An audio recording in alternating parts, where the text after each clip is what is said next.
चलिए, तो जैसा हमारा चैप्टर फर्स्ट है क्लास 10th में, जिससे हम नाम देते हैं वास्तविक संख्या, हिंदी मीडियम और इंग्लिश मीडियम के लिए हमारे पास है रियल नंबर। ओके, तो इसकी फर्स्ट एक्सरसाइज देखो, हम ज़्यादा भारी भारी नहीं घुसेंगे, हमें वही करना है जो पेपर में आएगा, जो नंबर देंगे। तो हम नंबर के लिए पढ़ रहे हैं, नंबर ही लाएंगे। तो नंबर में सबसे पहली चीज़ जो हमें सीखनी है 1.1, इसमें 2 से 3 मार्क्स का क्वेश्चन कंपलसरी आएगा, जिसे कहते हैं प्राइम फैक्टराइजेशन या फिर अभाज्य गुणनखंडन। ठीक है, होता क्या है सर? अभाज्य गुणनखंडन एक विधि है जिससे आप ये समझ सकते हो कि आप किसी भी संख्या को इजी से इजी तरीके से कैसे लिख सकते हो। जैसे इसको समझने के लिए हमारे पास एग्जाम्पल के अलावा गणित है, मैथ है, इसमें एग्जाम्पल से बढ़िया हमारे पास कोई और तरीका नहीं है किसी चीज को समझ पाने के लिए। तो हमारे पास हमने 3 एग्जाम्पल लिए हैं जिसकी हेल्प से हम लिखने वाले हैं, समझने वाले हैं चीज है क्या, ये अभाज्य गुणनखंड ये है क्या, प्राइम फैक्टराइजेशन ये चीज है क्या। सिंपल बात है, मैंने अभी आपको बताया कि किसी भी संख्या को आसान से आसान भाषा में आप कैसे लिख सकते हैं, क्योंकि जब आप पढ़ते हैं 96 96 बहुत बड़ा लगता है, हालांकि नहीं लगता होगा, बट मैथ्स की भाषा है तो वो कह रहा है बड़ा है, आप इसको और छोटा करके बताइए। तो हम इसको छोटा करना सीखेंगे। सीधी सी बात है, आपने अभी तक 8th 9th 10th एलसीएम बहुत सारे करे होंगे। 10th क्लास है, एलसीएम नॉर्मल सी बात है, आना चाहिए, नहीं भी आता तो मैं बता रहा हूँ 96 आप लिखेंगे, नंबर 96। सबसे पहले आप देखेंगे क्या ये जो 96 96 है, क्या ये 2 से विभाजित हो रहा है, डिवाइड हो रहा है? तो हम बिल्कुल करके देखेंगे, जी हाँ 2 से हो रहा है। कैसे? नहीं भी आता तो आप सिंपली क्या करेंगे, एक डिवाइड लेंगे 96, समझ नहीं आ रहा तो 2 से, 4 टाइम 8 1 एंड ऊपर से 6 16, 8 टाइम 16। ठीक है जी, कितनी बार में जाता है? 48, तो हम यहाँ लिख देंगे 48। उसके साथ बाद दोबारा 2 से देखेंगे, 4 भी आता है, 8 भी आता है, 2 बार में 24 बार में बिल्कुल होगा जी। फिर 2 से करेंगे 12 बार में बिल्कुल होगा जी। फिर 2 से करेंगे 6 बार में बिल्कुल होगा जी।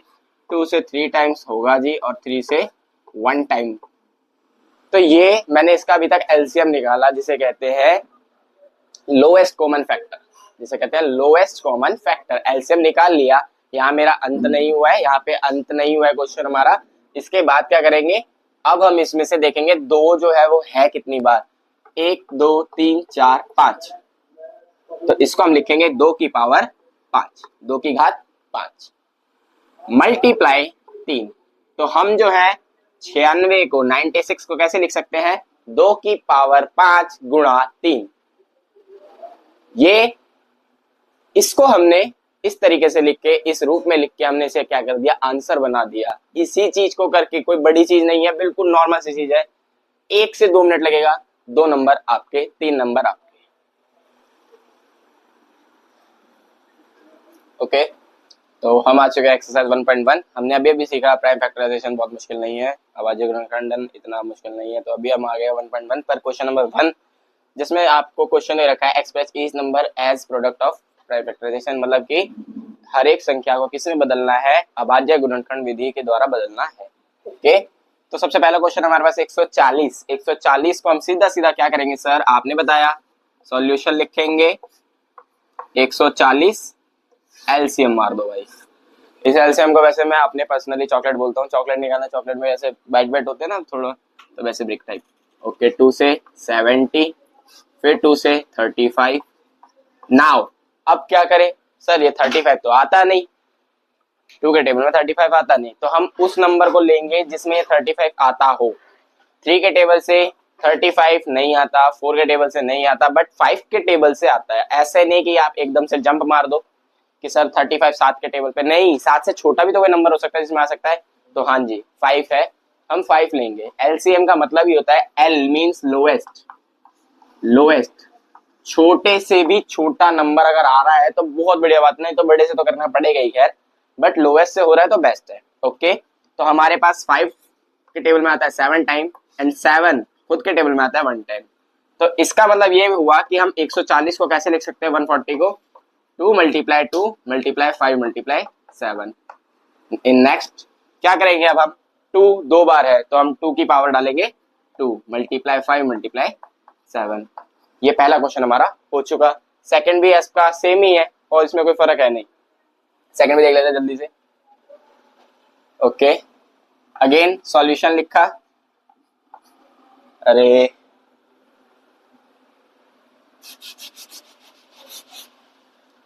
चलिए अगेन सॉल्यूशन लिखा, 156 डालेंगे, 2 से करना स्टार्ट, 15 नहीं आता, 7 टाइम में 14 आता है, फिर 8 टाइम में 16 आता है, 78 हुआ, 2 से 36 हुआ, फिर 18 हुआ, 9 हुआ। अब 9 तो नहीं आता 2 के टेबल में, 3 के टेबल में आता है, तो 3 से कर देंगे, तो 3 ओके एंड 1। दैट मीन्स हम इसको इस तरीके से लिख सकते हैं। तो अभी मैं इसको लिख लेता हूँ, 156 को हम कैसे लिख सकते हैं, 2 मल्टीप्लाई 2 मल्टीप्लाई 2, 4 टाइम्स है, ओके, देन 3 टाइम्स मीन्स 2 की पावर 4 एंड 3 की पावर 2। ये मेरा आंसर है, नॉर्मल।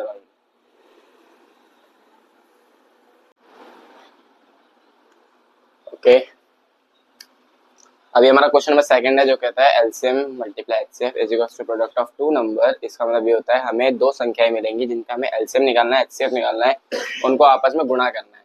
वो जो गुणा आएगा वो किसके बराबर होगा, उन दोनों संख्याओं के गुणा के बराबर। मतलब इस संख्या का मुझे गुणा एलसीएम निकालना है, फिर इन्हीं संख्या का मुझे एचसीएफ निकालना है, आपस में उनको मल्टीप्लाई करना है और वो आएगा दोनों ही नंबर के मल्टीप्लाई के बराबर। चेक करते हैं आता है कि नहीं आता।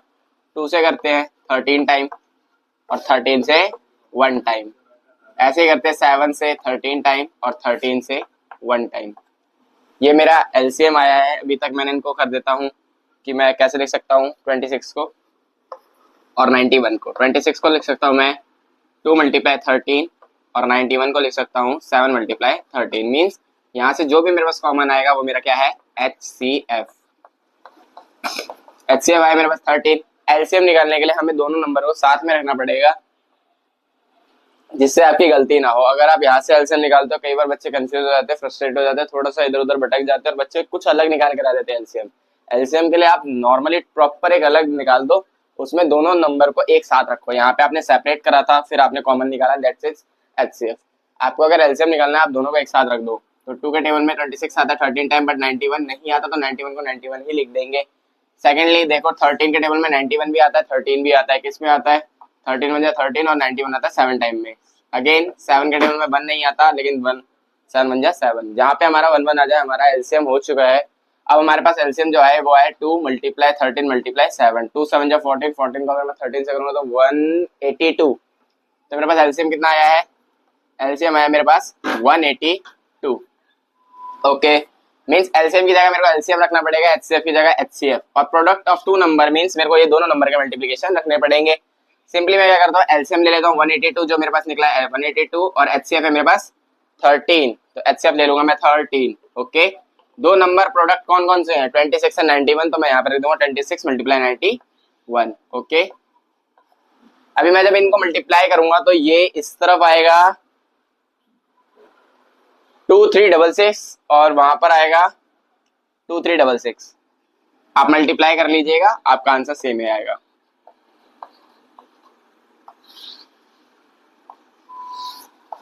और इसको मैं लिख सकता हूं hence proved. Question number second भी खत्म, अगले क्वेश्चन आप खुद करेंगे। क्वेश्चन नंबर थर्ड है एलसीएम एंड एचसीएफ को हमें ढूंढना है by prime factorisation method. Prime factorisation means अभाज्य गुणनखंडन। हिंदी मीडियम, किसी कोई मुश्किल नहीं है, ऐसे कॉम्प्लिकेटेड मत करना कि प्राइम फैक्टराइजेशन क्या होता है। प्राइम फैक्टराइजेशन मतलब यही होता है कि अभाज्य गुणनखंड विधि द्वारा हमें अभी इसका एलसीएम और एचसीएफ निकालना है। तो सिंपली बात है, हम एलसीएम निकालने के लिए मैंने ट्रिक बता रखी है सिंपल सी, कि आपको तीनों नंबर को एक साथ ले लेना है और उसके बाद उसको एलसीएम करना स्टार्ट करना है। तो 2 के टेबल में 12 आता है, 6 टाइम पर 15 नहीं आता तो 15 को 15 लिखेंगे, 21 नहीं आता तो 21 को 21 ही लिखेंगे। देन अगेन 2 के टेबल में 6 आता है, 3 टाइम्स 15 नहीं आता, 21 नहीं आता, तो वो सेम एज इट इज लिखे जाएंगे। उसके बाद 3 आता है, 1 5 एंड 7।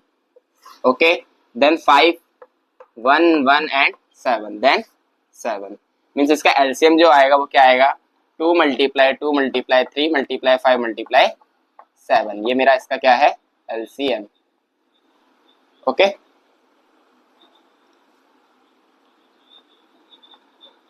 ओके, ये मेरा इसका एलसीएम आ गया। एचसीएफ निकालने के लिए मैं इनको अलग अलग कर दूंगा और इनको निकालना स्टार्ट करूंगा। 2 के टेबल में 6, देन 3, देन 1। 15 आएगा 3 के टेबल में 5 टाइम एंड 5 आएगा 1 टाइम। अगेन 3 के टेबल में 21 आएगा 7 टाइम एंड 7 आएगा 1 टाइम। मीन्स मैं 12 को कैसे लिख सकता हूँ? 2 मल्टीप्लाई 3। 15 को लिख सकता हूँ मैं 3 मल्टीप्लाई 5 एंड 21 को लिख सकता हूँ 3 मल्टीप्लाई 7। अगर मैं तीनों ही नंबर में देखूँ तो मेरे पास कॉमन आने वाली चीज यही है, 3 यहाँ भी है, 3 यहाँ भी है और 3 यहाँ भी है। तो मेरा एचसीएफ क्या होगा? 3। इस क्वेश्चन में इसके अलावा हमारे पास कुछ नहीं था। अगर आप हो पाए तो इसको मल्टीप्लाई करके लिख दीजिएगा। जैसे कि मैं लिख देता हूँ 2 to 4, 15, 15 4 जा 60, 6 7 जा 40, 4 20। एलसीएम है 420। इसके अलावा इस क्वेश्चन में कुछ नहीं है। इस क्वेश्चन को आप आगे कंटिन्यू करेंगे। अच्छा, आपका डाउट एक जो आएगा नेक्स्ट क्वेश्चन में वो ये आएगा कि सर एचसीएफ में कुछ कॉमन ना आने पर क्या करें। मेरे को एक बात बताओ, अगर मैं 12 में 1 मल्टीप्लाई कर दूं तो 12 बन जा 12 ही रहता है, 15 बन जा 15 ही रहता है और 21 बन जा 21 ही रहता है। तो अगर मैं इधर भी मल्टीप्लाई 1 कर दूं तब भी 12 ही रहेगा, इधर भी मल्टीप्लाई कर दूं 1 तो 15 ही रहेगा और इधर भी मल्टीप्लाई कर दूं 1 तो 21 ही रहेगा। दैट मीन्स अगर कुछ नहीं आ रहा कॉमन तो आपका एचसीएफ क्या होगा? 1। अगेन अगर आपके पास कुछ कॉमन नहीं आता तो आपका एचसीएफ 1 होता है। क्वेश्चन नंबर 4 है, रिपीटेड क्वेश्चन है, 2 साल से रिपीट होता है 10th क्लास में। नंबर डिजिट सेम नहीं रहती बट तरीका सेम रहता है, जिसमें हमें क्या निकालना होता है? एलसीएम दिया होता है, एचसीएफ दिया होता है और 2 नंबर या आपको जो मेन जो आपको फंसाएगा क्वेश्चन, थोड़ा सा घुमाएगा, वो ये कहेगा कि आपके पास नंबर है, एचसीएफ है, एलसीएम नहीं है। सेम इस क्वेश्चन में है, आपके पास एचसीएफ है इन 2 नंबर का 9 बट फाइन एलसीएम, आपको इन 2 ही नंबर का एलसीएम निकालना है। तो आपने जैसे क्वेश्चन नंबर 2 में आपने एक चीज देखी होगी, वहां हम क्या करते थे? LCM multiply HCF is equals to product of 2 number करते थे।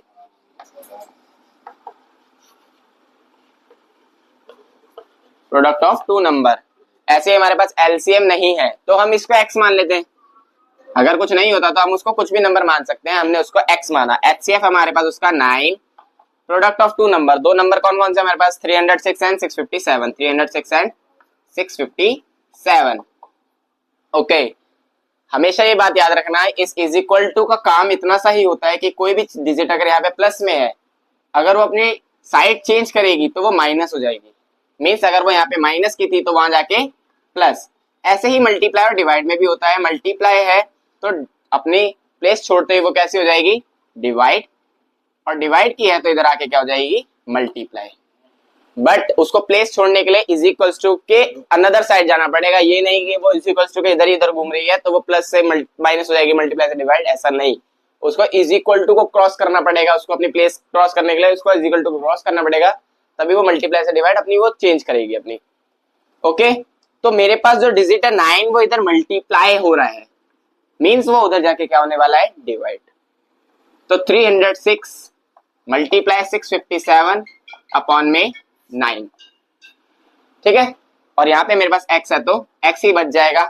9 एंड 306 दोनों कट जाएंगे। 9 के टेबल में 9 आता है 1 टाइम में और ये आएगा 34 टाइम्स में, क्योंकि 9 7 जा 27 एंड 4 टाइम 36। अभी मैं 657 को 34 से क्या करने वाला हूँ? मल्टीप्लाई। 657 को 34 से कर दूंगा मल्टीप्लाई। 4 7 जा 28 का 2 ऊपर 8 नीचे, 20 22 24 और 26। ओके, 3 से कर देता हूँ 21 का 1, 3 5 जा 15 और 2 17, 1 ऊपर 7 नीचे, 3 6 जा 18 और 1 19। ओके, 8 3 6 13 12 2। मीन्स इसका आंसर जो आया है वो हमारे पास आया 2 2 3 3 8। इसका एलसीएम होगा।